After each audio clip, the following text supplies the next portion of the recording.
Hey there! Turn on your speakers. Do you have finals week coming up? Projects due? Homeworks are piling up? Are you freaking out that you're getting boxed in with deadlines? Here's an idea. Get help. Think Geek Exams. Find us on Facebook, Twitter, or YouTube.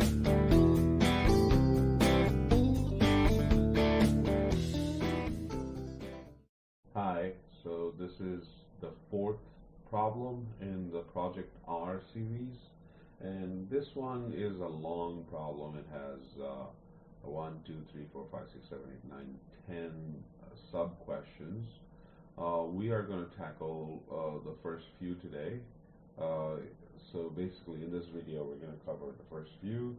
The first few questions have to deal with binomial experiment where the probability of success is P and there are n trials, and this is the equation for standard error of proportion. And we are told to write a function that is stderr.prop to calculate the standard error of proportions. And that's the first question. So let's do that. I'm going to put a little comment here saying this is D1, and also I'm going to cat that out. So this is just so that when we're printing this out, we can see it.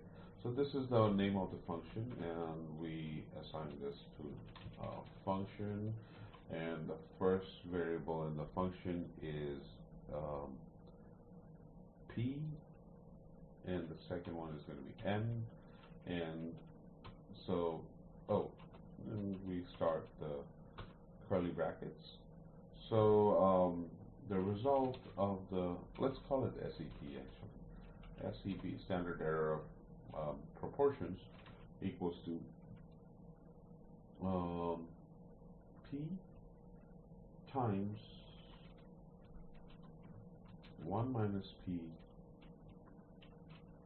divided by n, and that should do it. And we return SEP, and that should return. Oh, I forgot the square root. Square root of the whole thing. Yes, this is important. Okay, so that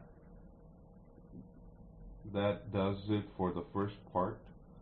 The second part is going to be D2. Let's call that D2.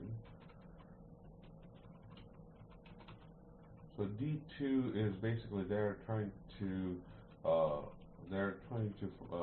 get us to see that all the standard errors are proportional to 1 over root n, or they're inversely proportional to root n.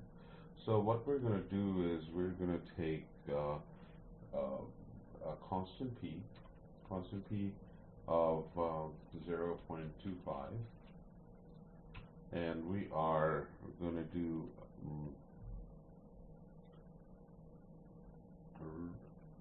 we're going to say root n goes from 1 to 20. So we basically have we're basically incrementing the root n incrementally, so that n we can say is root n squared.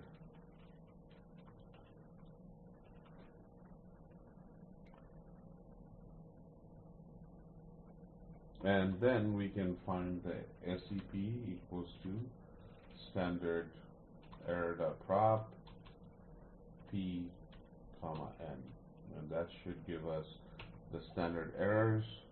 And what we want to do next is we want to find out the standard error of proof times root n.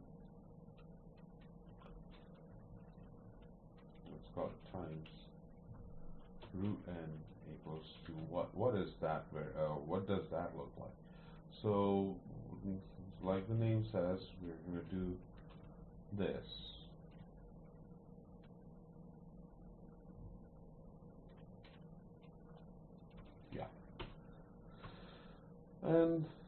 we should be able to print out these values to see what they look like. So let's run it. These don't do anything. So, oh, I forgot to do /n here and /n here. Let's run that again. So we want to see what p looks like. P looks like that. Root n looks like 1 to 20. N should look like 1 to 400. SCP should be going down. Yes, it goes from 0.43 to 0.02, and SCP times root n should be equal to the first number, and it is equal to the first number all through. So question number 2, p is proportional to square root of n, and we have already proven that.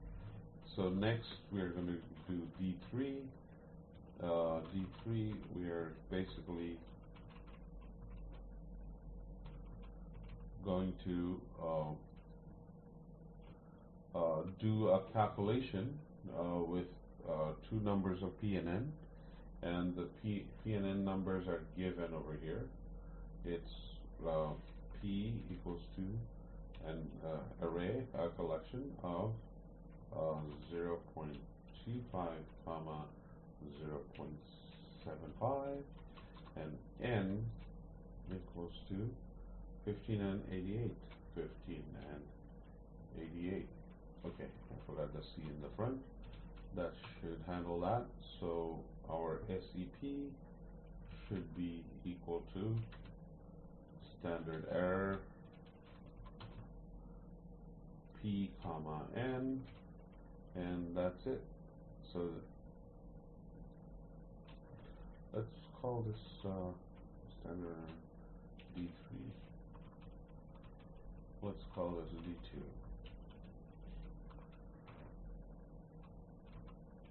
D2. All right. This one D3. D3. D3. D3.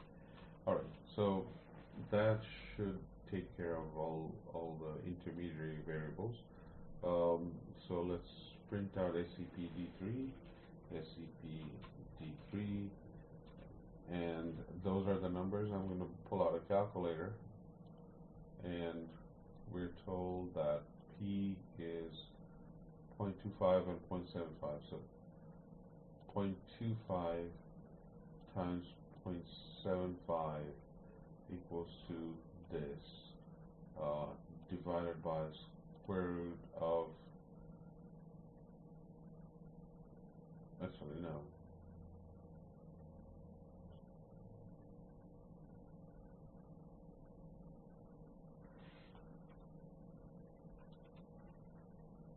let's start over.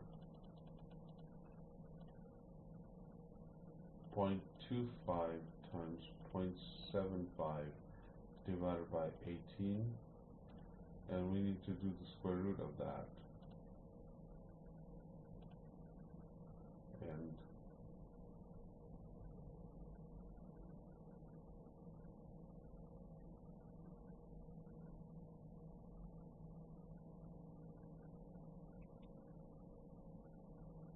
it's not matching.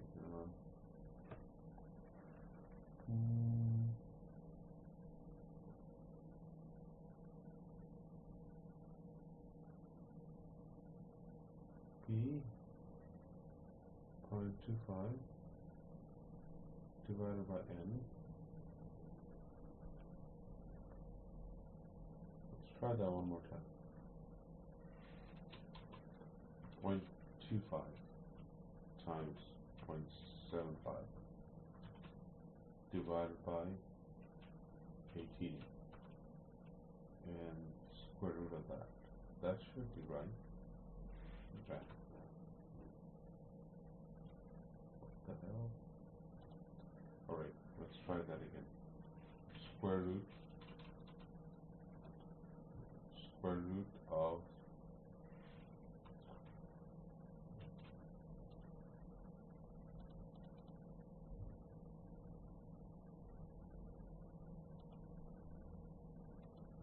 not liking that calculator. I'm gonna do this in Excel just to keep it simple. Okay, so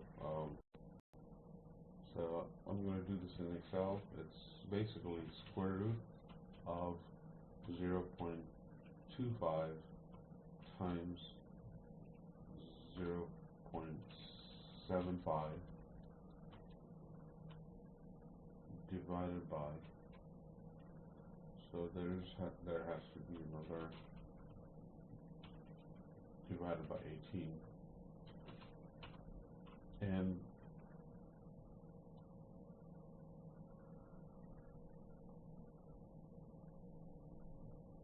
why am I saying 18? It should be 15. 15. Okay, so that's the first number, and let's copy that over, and we'll do it for 88. And that's the second number. So yeah, I don't know why the calculator, I wasn't putting the right numbers in. So those numbers are correct, and they have been hand calculated, and the answers are correct in R as they are in Excel. Thank you. Sorry for the delay in calculations, hand calculation. Come back later. Thank you. Bye-bye. Think Geek Exams. Our agents have Masters of Engineering degrees from MIT, Stanford, Georgia Tech, Caltech. We give you solutions to mathematics, physics, computing, and engineering. Find us on Facebook, Twitter, or YouTube.